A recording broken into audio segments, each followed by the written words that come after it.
Are you ready for a showdown?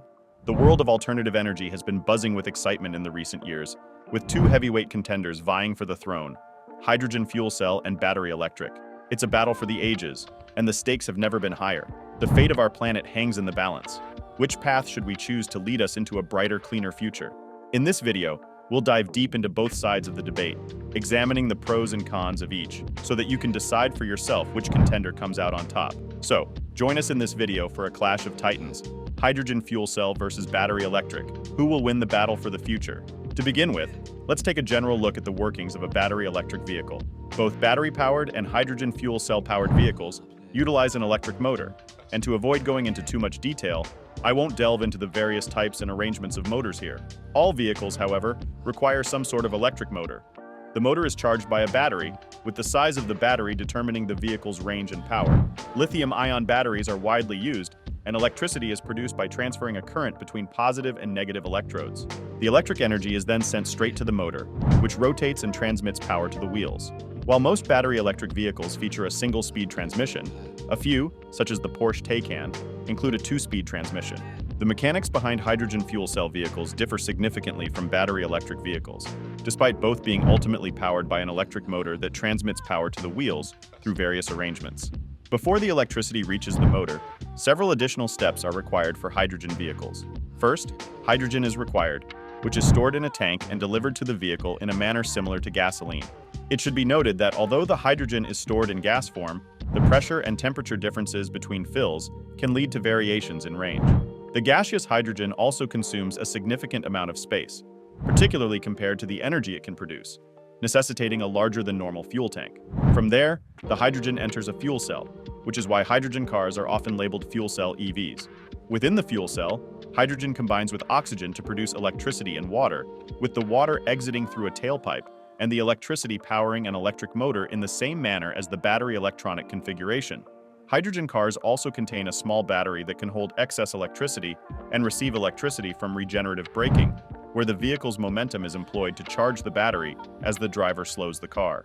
Both types of EVs utilize a power control system, which is a computer that governs how the power is delivered.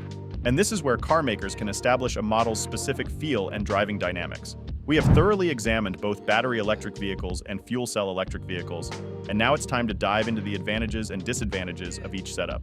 Let's start with battery electric vehicles and the various benefits they offer. Firstly, BEVs have a wider variety of models available on the market, providing consumers with more options in terms of body styles and pricing. This is due to the fact that there are more BEVs in production compared to fuel cell electric vehicles. Additionally, the growing number of BEVs has resulted in a significant number of used models available at a more affordable price point. Furthermore, the infrastructure for charging BEVs is rapidly expanding, making them more practical than ever before. Consumers can easily locate charging infrastructure at multiple locations, from public charging stations to their own homes. The ability to have a personal charger installed at home is also seen as a significant advantage by many. On the other hand, there are disadvantages to battery electric vehicles. The battery technology currently used in BEVs is still developing, with concerns of range anxiety and the need for frequent charging.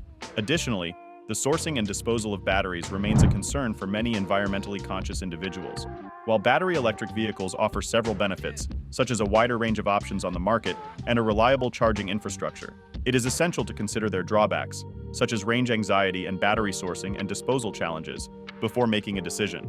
Fuel cell electric vehicles are a promising alternative to traditional vehicles that rely on expensive and polluting fossil fuels. Unlike battery-powered EVs, which often require large, cumbersome batteries to achieve decent range, fuel cell EVs can provide long journeys without the added weight and energy requirements of hefty battery packs. The downside to these large batteries is their negative impact on performance and driving energy efficiency, which can make stop-and-go driving problematic. Additionally, hefty battery packs are cost-prohibitive to maintain or replace. Charging times are also a concern for consumers without high-level chargers installed in their homes, which can be inconvenient if the car is not charged overnight. Let's now examine the advantages of fuel cell EVs in a more comprehensive way. One major benefit they have over battery EVs is their weight. Although FCEVs do have minor batteries, as we've previously discussed, the fuel cell itself adds to the overall weight. However, the lightweight gas makes up for that and can save several hundred pounds when compared to larger batteries.